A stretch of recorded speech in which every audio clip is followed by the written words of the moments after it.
Hi, and welcome to the Unhinged History Podcast, the podcast where two compulsive nut jobs are going to read history, and then we're going to verbally assault friends, family, and co-host with story we've only recently learned. I am host number one. I am Theresa, and that Oh, I'm Angie. Sorry. I was reading something. I can tell. Okay, so Sorry. I am going to go ahead and I am going to start by giving. If you tuned in last week, Angie did a total solo episode and she connected the sliced bread and the mafioso and how they ended up helping the uh, Allied forces when World War II. I am surprisingly going to keep us in theme. My sources. Code name Lease by Larry Loftus. I used another one of his books a while back when I covered Aileen Griffith.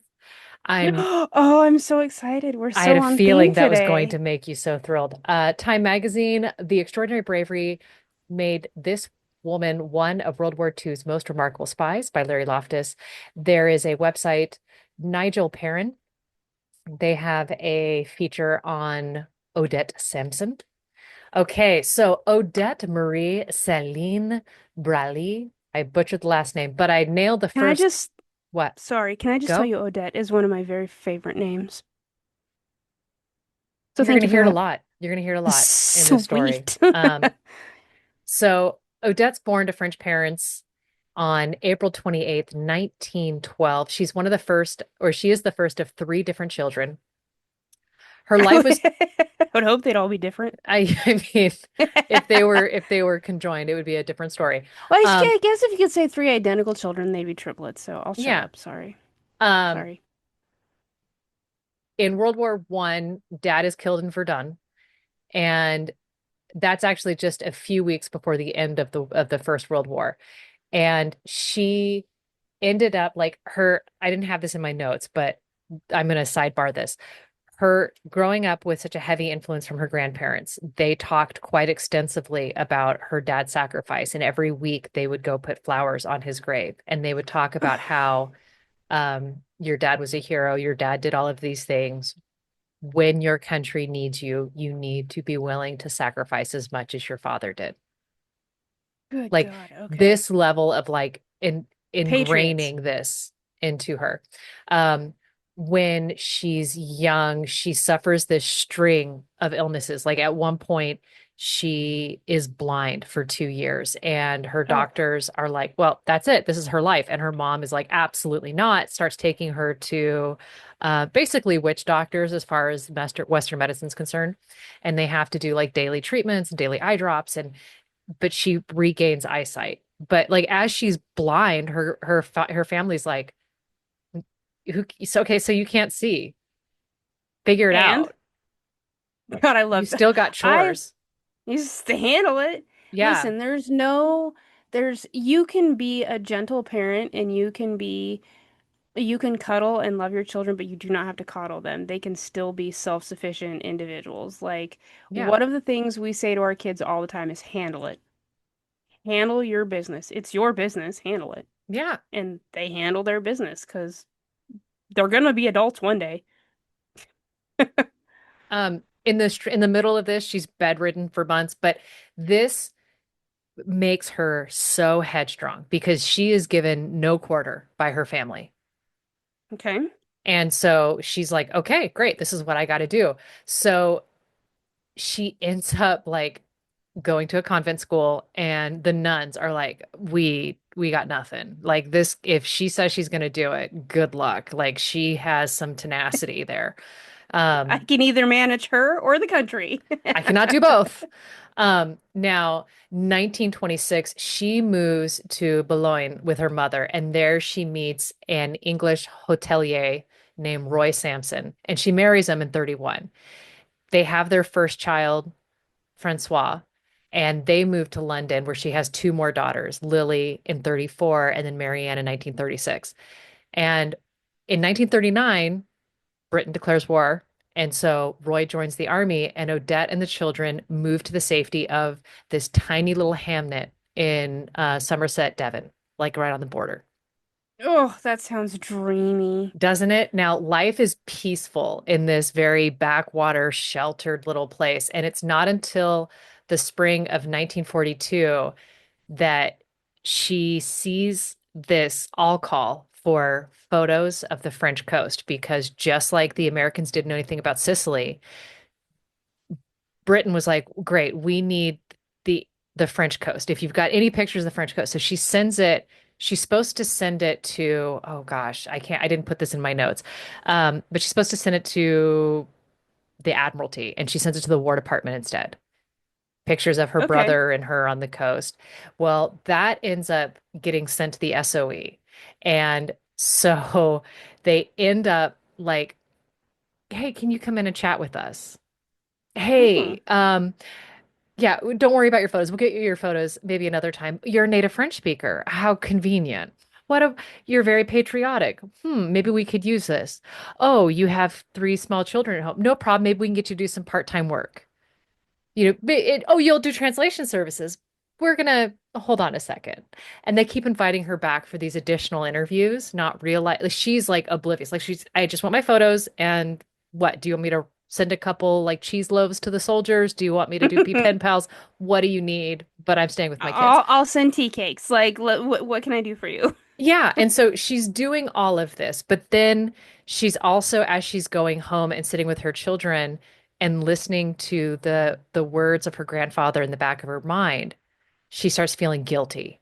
And she starts realizing that as a mom, she could sit out the war and use these children as a shield, or she could go and do her duty, which is what she was Oh, grown up being told to do. right.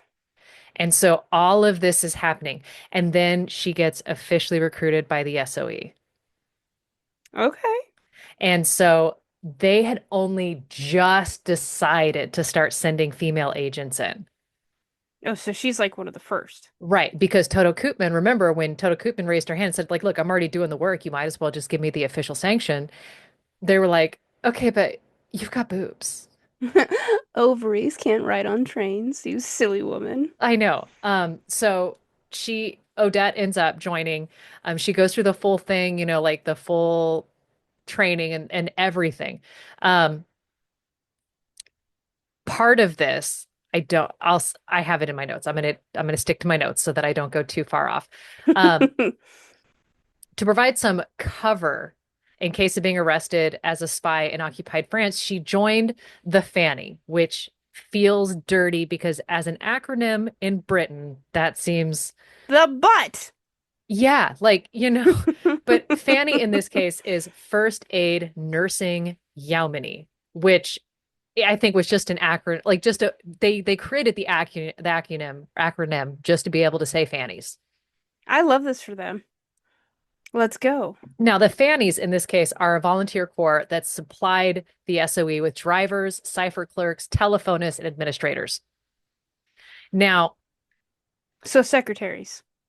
yeah, Okay. she passed several stages of training, including parachute school. Now, for Yes. parachute school, like in the book, okay, first off, the book is incredible. I recommend really reading it. This is a glorified book report. Larry Loftus says every single quote in the book is backed up by sources. Gotta He love pulled that. every quote. He added phrases like she sighed, he That's huffed. in the story I just did, the Matthew Black is the whole reason we even know this story. And he did the same thing in his book. It is definitely a true story, but he said, and the buildings huffed smoke, Right, like like he added a little t bit t of just the a dramatic flair. right. Yeah. But every quote in this book is pulled out. So they go to say, okay, great, we're getting ready to do that last step of parachute school. And she's like, look, I just did it like 8 times in a row. Can I like have a bit of a break, come at it after lunch, refresh? And they're like, no, do it once more. Just once more. Well, she ends up fucking face planting, Of like course. I landing told on, you I needed to eat lunch. she landed, like used her face as a parking brake, gives herself a massive concussion, ends up like screwing up her ankle at the same time. And it was just like, what do you want from me? Right? Like, I literally told you all of this. Like, this shouldn't have been. But anyhow, she ends up going to quote finishing school in the Bolair estate in Hampshire, where students would learn how to operate enemy territory. So this is super neat. Now, her reports there could almost have been written by the same convent school teachers that she'd had. They're describing her as enthusiastic, but also excitable and temperamental, impulsive and hasty in her judgments. I too am going to be excitable and temperamental when I told you I needed to eat lunch and you told me to jump out of the plane one more time. I mean, but it's like, okay, they also concluded that her main weakness is a complete unwillingness to admit that she could ever be wrong. Love her. Yeah, like love her or hate her, this is what you get. Now, there is the head of the French section who is this man named Major Maurice Buckmaster. Now, he ends up like getting these reports, and he had such high hopes for Odette because there's so very few native French speakers. And we need native French speakers to be able to do this so they don't get caught, right? So he sits down with Odette and he's like, look, I know I've been talking to you. I know I've actively recruited you. I know that we need you for this assignment that I'm not telling you anything about. But you've got these reports. And as soon as he says these quotes that I had just said, she's like, yeah, they're true. They're true. This is who I am. Like, I can't even, I could I'm not lie even going to try. and Here it we would is. both know I am fibbing on this kind of deal. And he's basically like, do you want to? And she's like, I will basically march into France on broken ankles if you guys need me to. Like, this is tag me in, coach. Right. So he ends up kind of going, all right. All right. I think you could be invaluable in the field, even though you have these mixed reports. And he allows for her to continue preparing to go. Good. Now, there for SOE circuits, these SOE circuits are comprised of three agents. We have a circuit leader, we have a courier, we have a radio operator, and that is the three that make up. Um, and they would work alongside the French resistance fighters to sabotage German trains, barges, bridges, and supply depots. So this is Okay. kind of what we have. So this kind of gave me a lot more of that back end for the French SOE that I didn't know I needed in my life. Now, in some cases, these hit and run guerrilla attacks are staged, but to accomplish these, the couriers, they end up carrying messages and money to the associates on almost a daily basis. So they are the ones doing Doing all the the, thing. yeah. Now, here is something this next paragraph is going to be the most important for probably the story, just to kind of set the tone. World War II buffs, even military historians, lose sight of the fact that the female couriers operating in occupied France had the second highest Allied fatality rate at Wow. 42%. 42% died. This is behind Bomber Command's 45. Wow. And That these are is women. insane. Okay.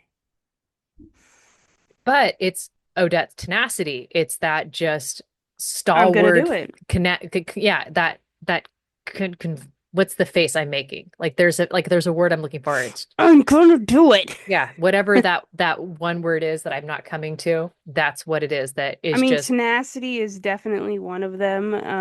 I think you said that though. yeah. Yeah. Her first objective would be to contact the resistance group on the French Riviera before she would move to Auxerre in Burgundy. Now, when she got to Auxerre, she was going to end up trying to establish a safe house for other agents passing through. She's got this false identity. It's loosely based off her real life. There's going to be that would be, so her false identity is Madame Odette Metier, which is a widow from San Rafael. But when it came time for That's her her to, cover story is she's a widow from San Rafael. yeah, Okay. or Saint Raphael, sorry. Um, Gotcha. Now, when it came time to leave, there's going to be some issues there because she ends up trying to take a ship, and there's an uncomfortable Mediterranean crossing with five other agents, and eventually, like it's just a pain in the ass. It is just a pain in the ass to get her there, and every time, like they go to try to parachute her in, and the plane is just not good. Like they end up not being able to do that. Then they're thinking about maybe doing a submarine, and then they have to do this boat. So like she is just struggling to get there. She finally gets there. She gets all of these plans arranged in London, and she makes contact with a the leader, the circuit leader, who's known as Raoul. He's better known as Captain Peter Churchill. No Okay. relation to Winston Churchill. Or my Jack Churchill? I don't know if he's related to Jack Churchill. There was no. Hold on. I now continue talking. I'll interject because he had a brother who was also part of the war effort. Okay, so Peter Churchill is the charismatic head of Spindle, and this is the SOE network based in Cannes. Now, Churchill's work relied on the help of a artist named Andre Girard, who lives nearby. Now, Girard flatly refuses to help Odette Reed's Auxerre and leaves her stranded in the Riviera. Oh, how nice. I mean, there are worse places to be stranded. There are, but when you're hell bent on helping with the war effort, there are problems with this. With I no guess that's clear fair. idea of what to do, Churchill asks if she could run an errand for him instead. Because Odette's like, he at one point in the book, he's like, why don't you go take a nap with the other women who arrived? And she's like, I didn't come here to nap. I Give came me here to something to work. do. I am bored. So I at love her. I love her so much. I she oh, you're gonna be just over the moon with her. Because at this time, she's not only a stray agent in Cannes, this town is awash with all of these agents. So they come to Churchill for help, and sometimes they end up working for him instead. One of these chance recruits is a man named Adolf Rabinovich, whose code name is Arnaud. And Arnaud is a foul-mouthed, humorless Jewish Egyptian wireless operator. Oh, Yeah, that's like Wonder Bread coming up with the idea of the name at a balloon race at the International Speedway.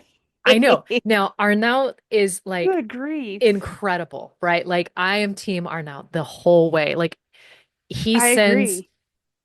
just foul mouth telegrams back to London Yes. and gets everybody in trouble for just putting on inept people to be radio operators in country. And he's Get your just like, I'm shit not dealing together. with you. I will quit if you have that pancake operating the wire. Of course, he has some I, expletives that are deleted from that transmission, but of course, yes, they yes, they yes. were transmitted. Okay, okay. Now, so Arnaud and Churchill, they end up really liking Odette. And they're like, dude, we could really use her on our team. Like this would be great if we could convince her. And they convince London to let Odette be part of their team, to be their third, right? So Okay. she ends up making a successful trip to Marseille to deliver a suitcase. And that's when Churchill's like, you're cool, because she ends up having to kind of navigate this, stay the night in a brothel that is ran or like visited exclusively by Germans. Like Okay, that's where she had to okay. spend the night. Like I this like girl, her. like the first night in, and she's like, well, I guess I'm just gonna sleep right next to the enemies getting it on in the next room. Hey, the walls are thin. She can learn information. The walls are thin, and also they're really not going to look for a spy at a venue such as. Hmm. Okay, so Although there's really they should, because if you think about it, women have the power to make men talk, and they've been doing it this way for thousands of years. yeah. But Yeah. after she comes back, Churchill convinces London to be like, she's one of ours, and Buckmaster goes, I hate all of this, but fine, you get what you want. Okay, okay. So that's kind of what's happening there. Now, she has this very puritanical attitude against black market restaurants, and she doesn't want to like live in this very highfalutin way. She doesn't drink, she doesn't smoke, she doesn't curse. I want to know what a black market restaurant is.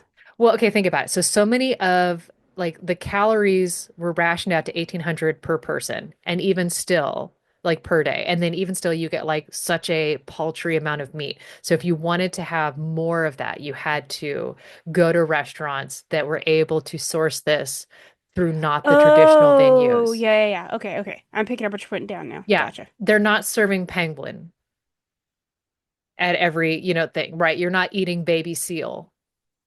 Gotcha. Okay. So it's not near as exciting as you would think.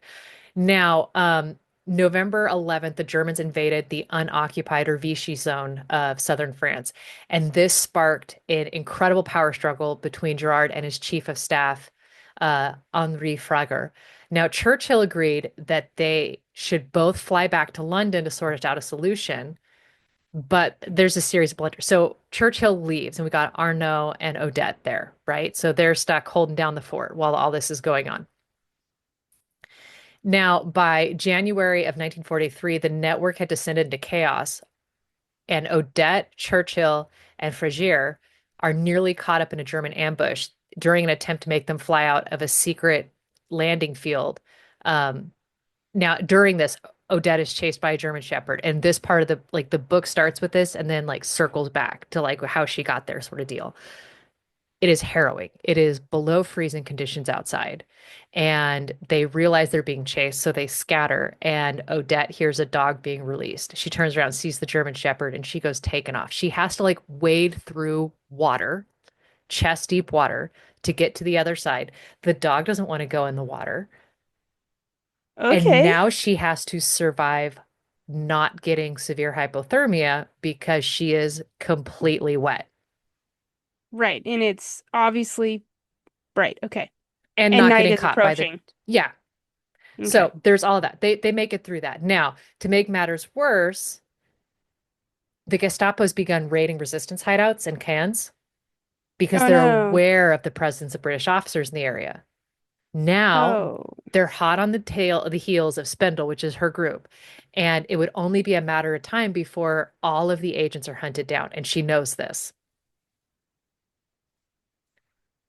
You ready? Are we ready for this? Because Hmm. Churchill decides to move his team immediately to the safety of a Swiss okay, so San or Saint Horis, it's a village in the Swiss Italian Alps. Okay.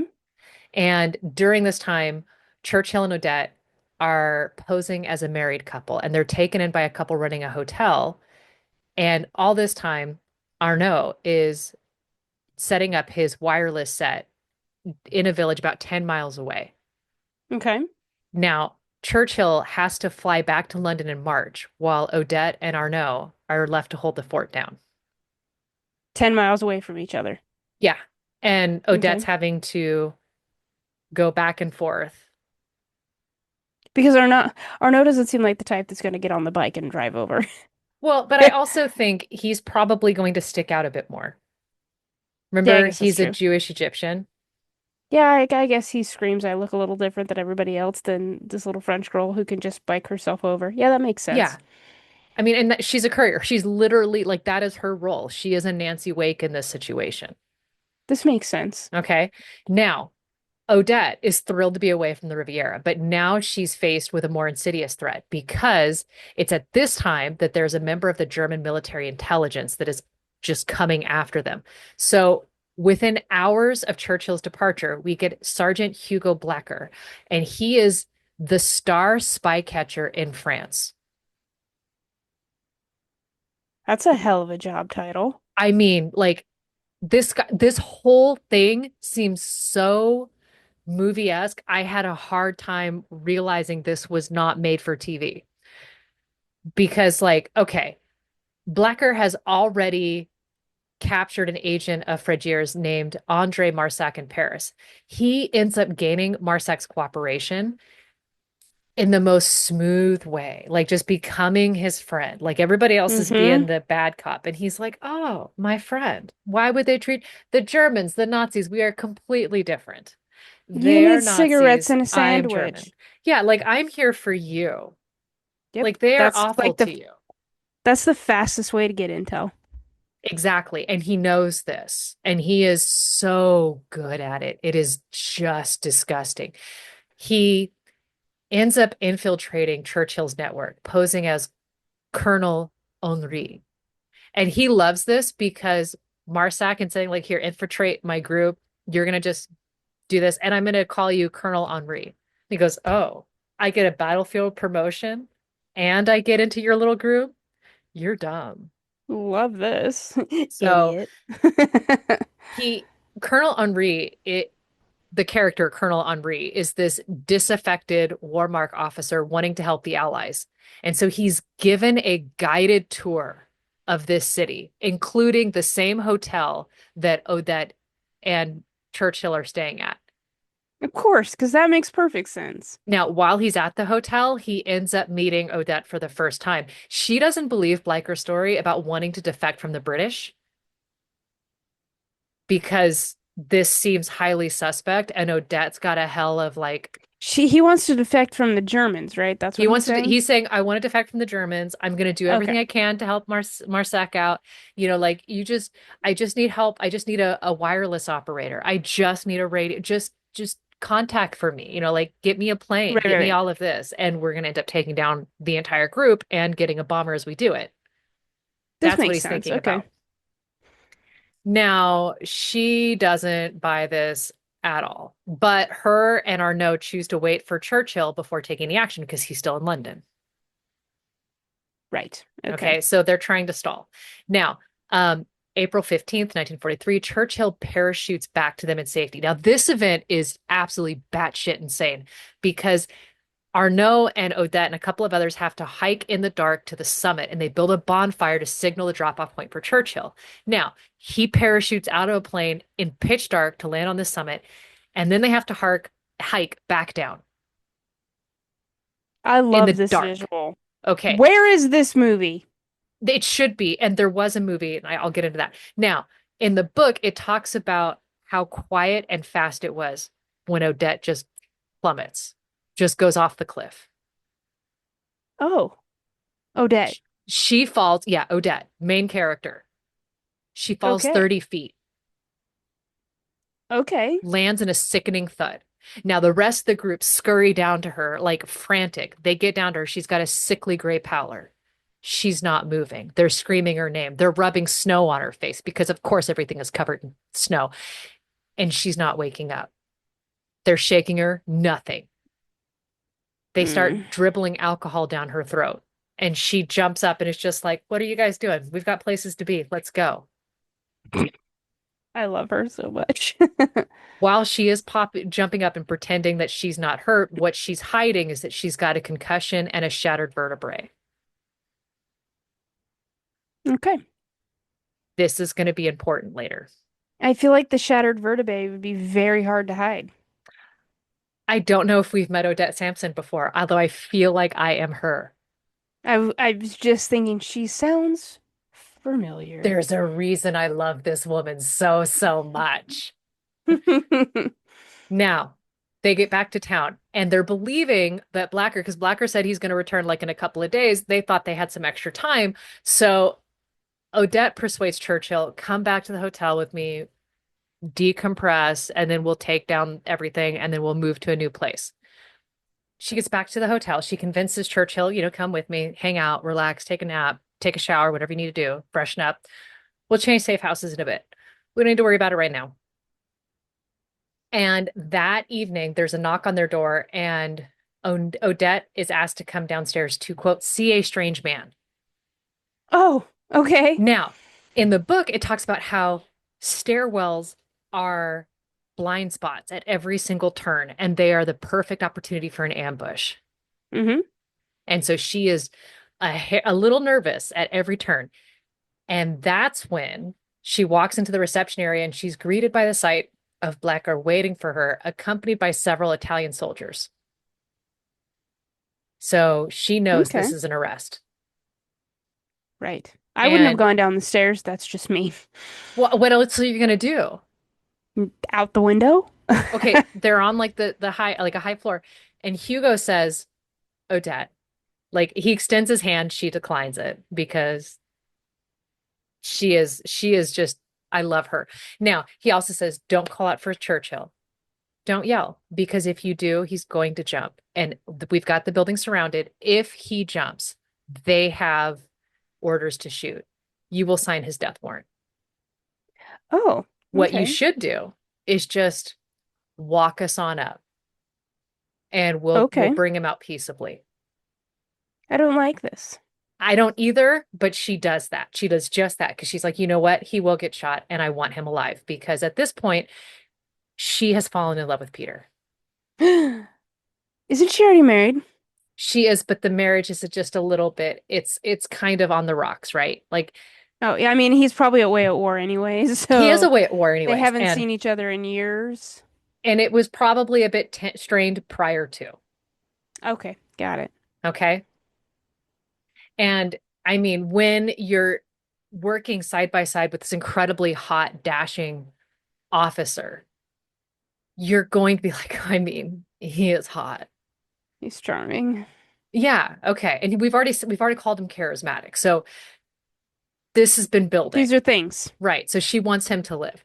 Now, um, Blacker agrees to place them both in Italian custody at this place called the Annecy Barracks that are nearby. Now, Italy at this point had occupied a large portion of southeastern France. Now, this temporarily delays their interrogation. Now, in the book, it's kind of hilarious because Blacker asks Churchill, he says, "Well, do you want to go with the Italians or do you want to go with the Germans?" And his response is, "The gallows or firing squad." Yeah, okay. But he's like, "You know what? We'll go with the Italians." And I was gonna pick the Italians. yeah, that delays the interrogation. Now, after a week's respite, they're taken by train to Paris and driven to the Friends prison. And this is crammed with a ton of French resistance and dissidents. There's SOE agents, and then there's common criminals as well. There's strict orders that are given for Odette and Churchill to be kept in solitary confinement, but they each receive one visitor, Colonel Henri, Hugo Bleicher. Now, he wastes zero time in trying to get Odette to talk, but she just bites at nothing, refuses all of his bribes.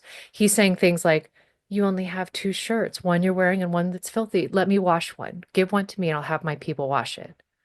I can Mm. take you out. Like, let me take you to go see some music. This place is horrid. I hate these conditions. I hate seeing you taken like care of like this. I mean, They're giving I'm you a fan. starvation rations.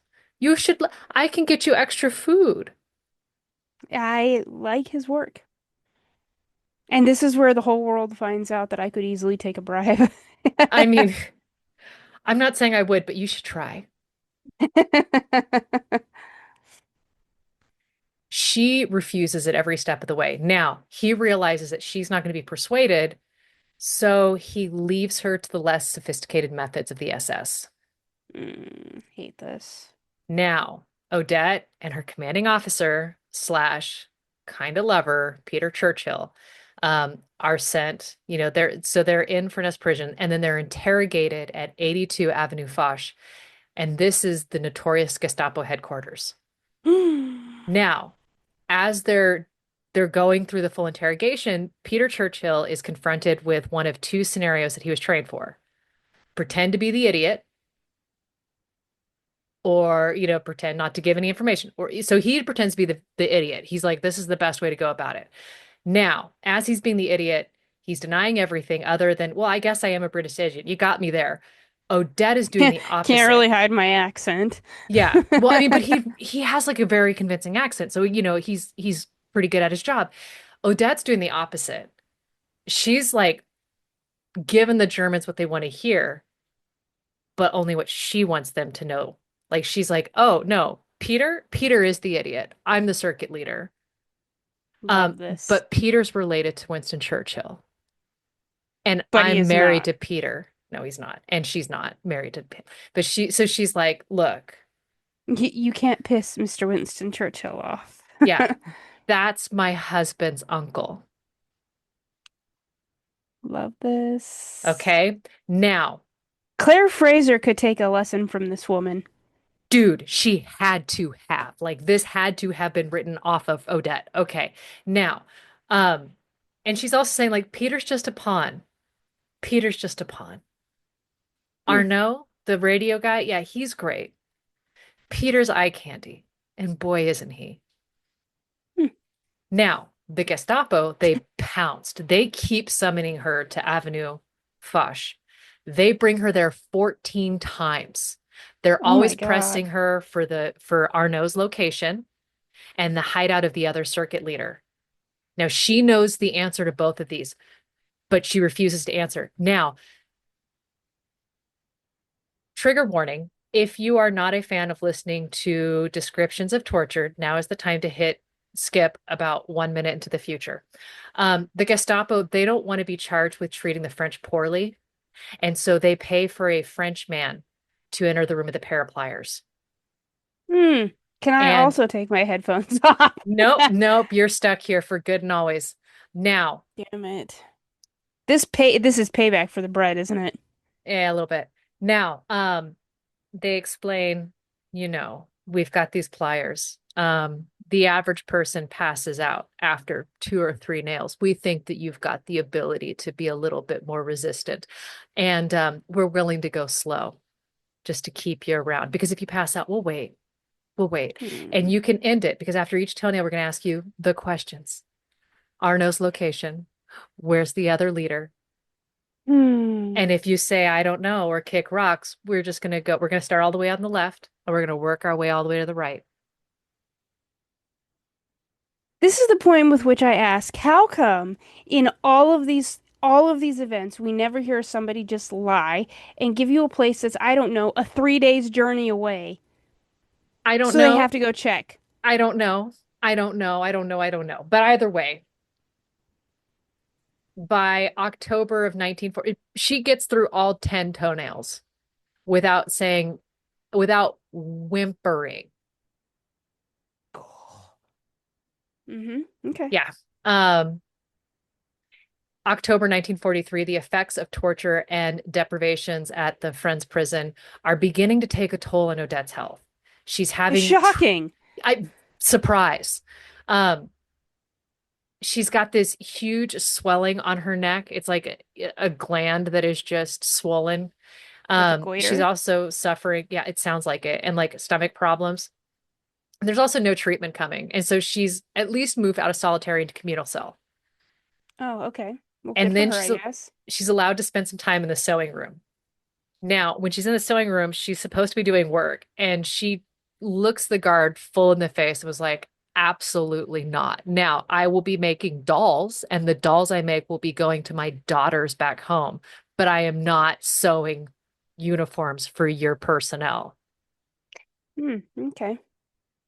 She also short circuits the electric in there, realizing that it powers a good chunk of the prison, and then Love has that. other people that she knows, like SOE, pulled in because she says they're great electricians.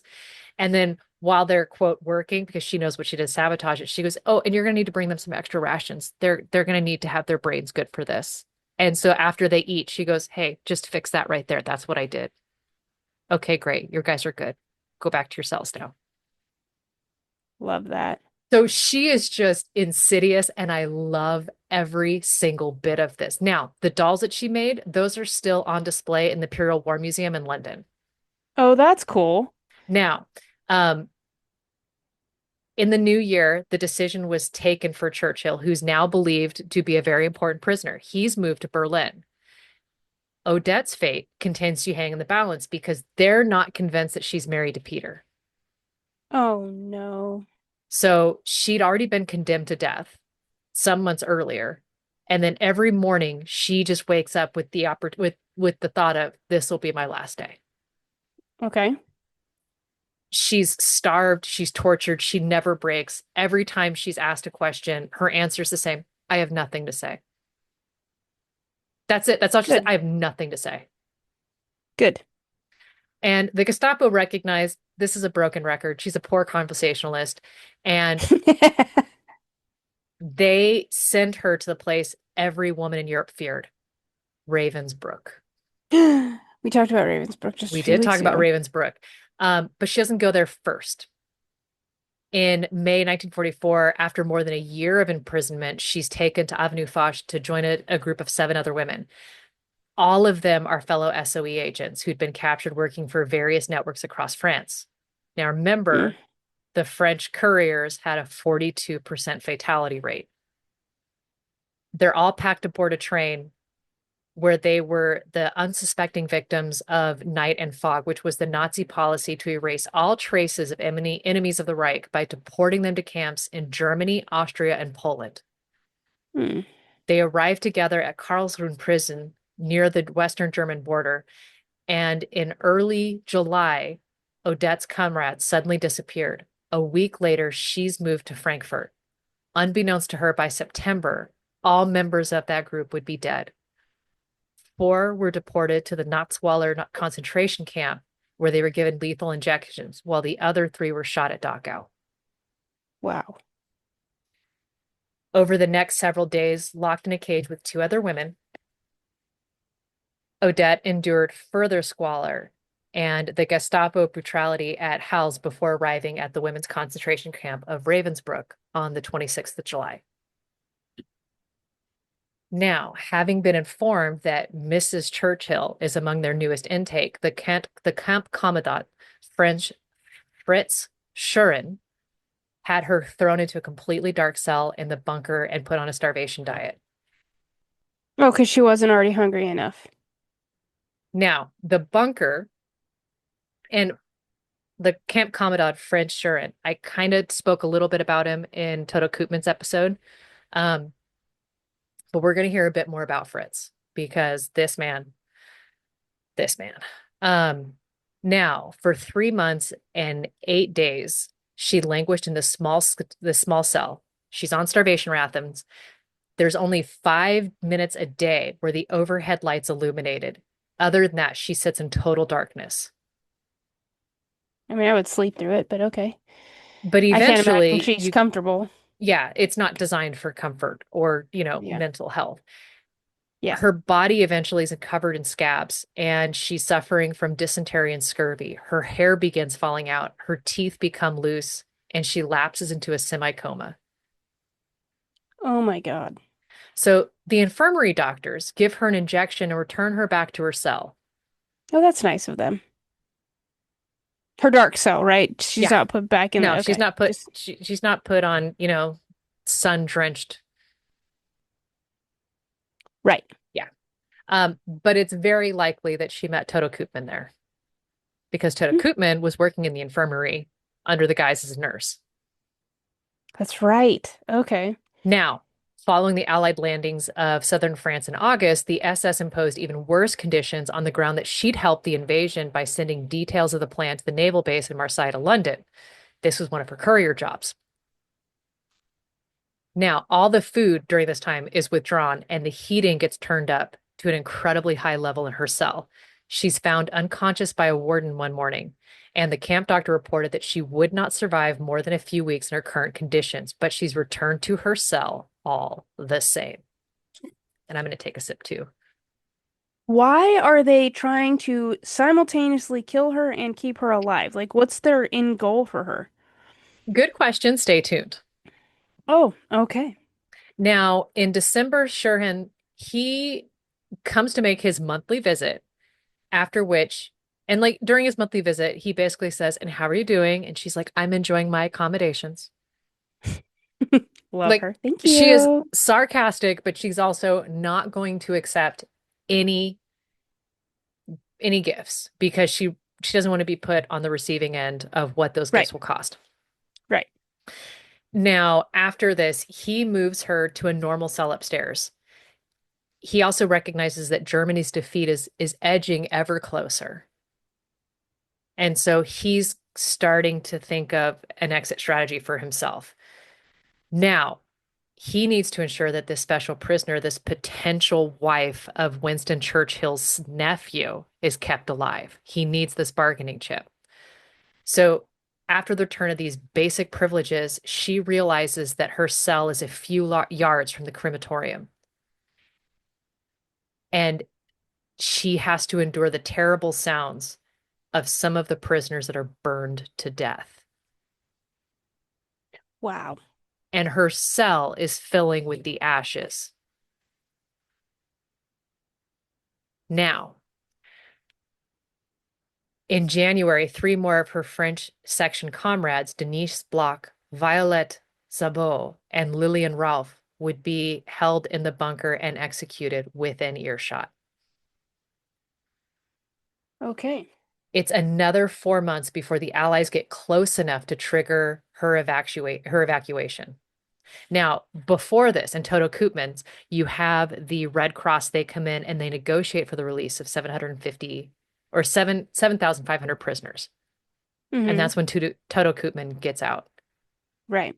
Weighing, what was it, like 72 pounds or something like that, right? Yeah, a ridiculously small amount. Odette is retained.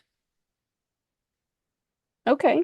So it's in December that Shurin makes his, or nope, Shurin, who he sees all of the writing on the wall, right? So he starts this 14-hour journey to the camp at Neustadt. So May 1st, 1945, Shurin, who escorted her from Ravensbruck, suddenly ordered her to get into his black Mercedes and drive out of camp. Now it's just her and him in a top-down coupe, and there's some boxes of paperwork in the back. Now she's expecting to get shot in the nearby woods, and she is incredulous when he says that he's intending to hand her over to the Americans. Hmm. Okay. Now, as they get closer, he drives off, he pulls over the side of the road, and she's like, "This is where I get shot." And he has her help him burn the paperwork of some of his most insidious things. Because it was on his desk that there was paperwork from Himmler that another prisoner saw that said, "You need to execute 2,000 women a week." Which you mentioned in the Toto story. Yeah. Right. Okay. So he's trying to get rid of some of this evidence because he's not wanting Right. to go down because he realizes he's cooked. He probably should have thought to, I don't know, burn that upon reading, but just a thought. I mean, but when you think you're going to win, why would you burn it? I guess, yeah. Now, he ends up being true to his word because they at last reach the Allied lines, and Odette personally accepts his surrender and his Walther pistol. But his Yeah. plan to evade justice fails. And this is because of the evidence she delivers at the Nuremberg trials. Yes. He would eventually be sentenced to death by the French military court in 1950. Okay. Now, she arrives back in London a week later and finds that Churchill, whom she's heard nothing of since she's left Paris, has miraculously survived the concentration camp at Sachsenhausen, Flossenburg, and Dachau. My God. So he's had quite a journey to get Yeah. back. Now, they do find out that Arnaud, their radio guy, he was executed in 1944, having been parachuted into the waiting arms of the Gestapo on his second mission. Mm. I loved him. I did too. Now, Okay. Odette required months of intensive rehabilitation because she's had quite to go off of. And it's here that they're like, "Oh, yeah, and she has a broken vertebrae." And Peter's like, "The hell, you could have told me." Well, busy. Yeah. Now, she's treated for nervous tension for more than a year after her return. And it's in her medical reports that they note, like, hey, she's got some toenails growing in. Oh, She's got burn marks on her back from part of the torture I neglected to tell you before they told the toenails. Okay, so she's been through it. She's been through it.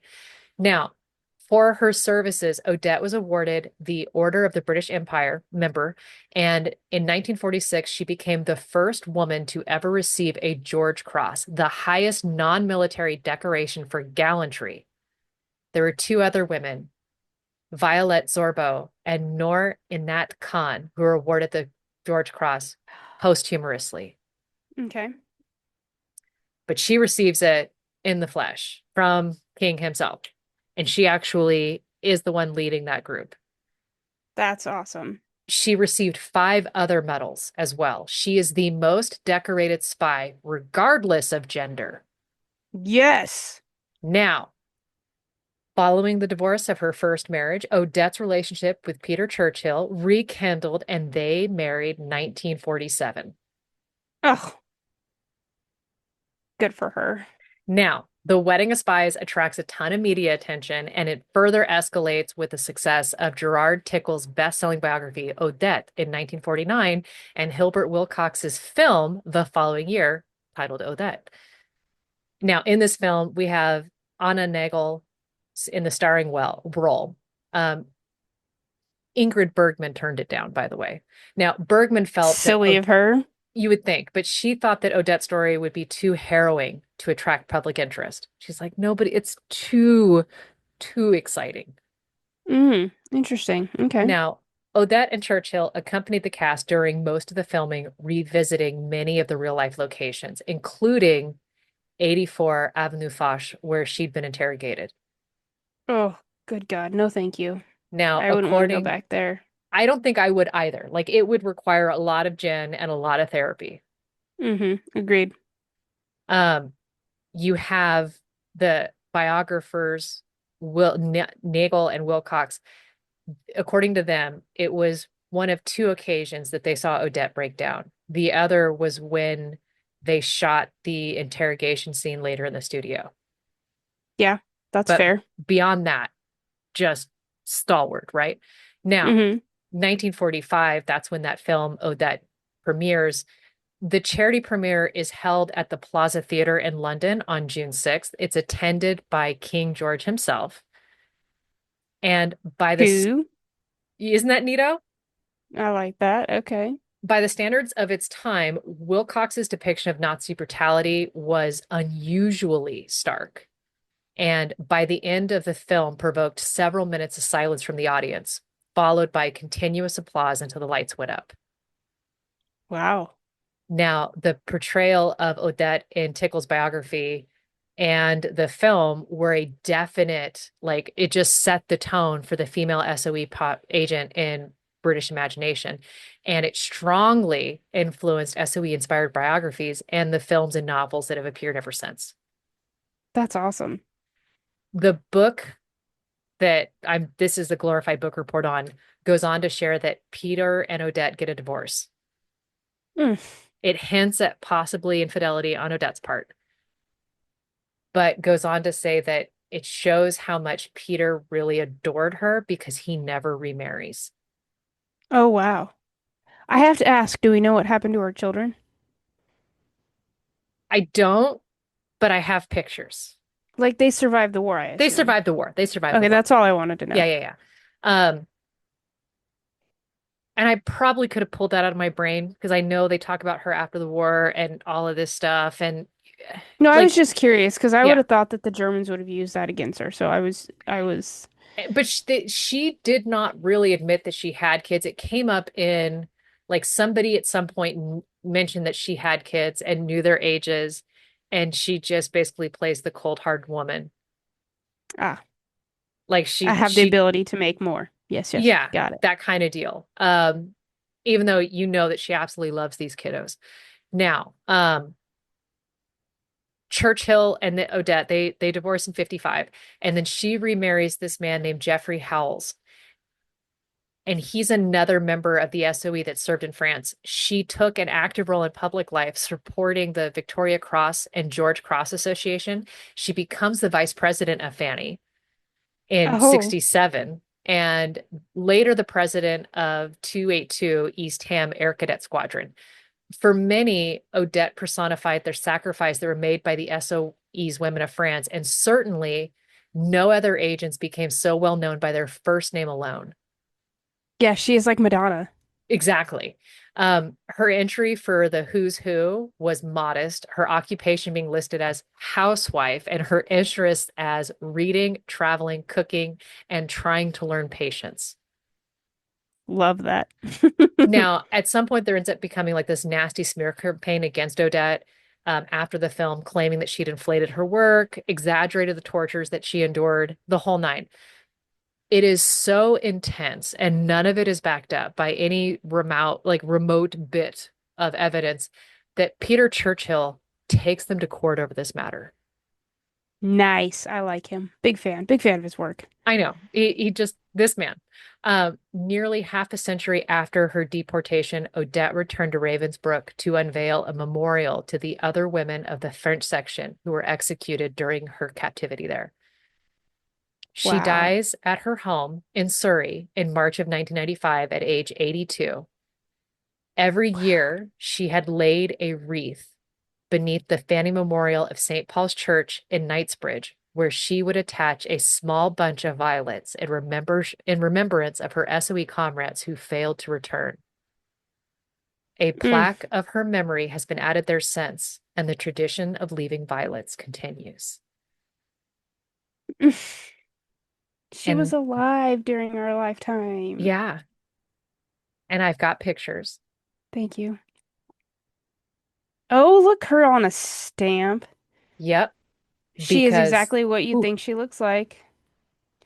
I'm looking at the sepia-toned, black and whitish, curly-haired French girl, mhm, in uniform in the first picture. In the second picture, I'm assuming that's Peter. that is Peter Churchill. Okay. Yep, they are in full military garb. She's got the great 40s hair, the big curl in the front, the Yep, victory curl, looking fabulous. Oh, okay, I'm gonna assume this is them with their children, with the children. this is the three girls. They're very cute. Again, military outfits. This is probably the day she was awarded the cross because she's got the plaque or something in her hand. Yep, that'd Like, be my assumption. it is exactly what you would imagine this family to look like. Yeah, yeah. And then this is her as an older woman with Hallows, the husband number three. Gotcha. Okay. She barely changes at all. Oh my No, gosh. but you know that she's older. She's like mid 50s, Yeah, you know. looking fabulous. Yeah. Ugh, But that is the story of Odette Samson, the most decorated spy of World War II. I love that. Thank you for that. My absolute pleasure. Indeed. Oh, how exciting. I'm gonna And go not spy on things. yeah, if you would enjoy listening to this, maybe you want to share it with your favorite person who would be the best spy that you know of, because boy, they just know how to get into anybody's anything. Rate, Or review, they already subscribe. don't have toenails. Yeah, make it easier on them. And share this with your favorite pedicurist. Just to say, yeah, nail tech. And on Um, that note, goodbye. bye.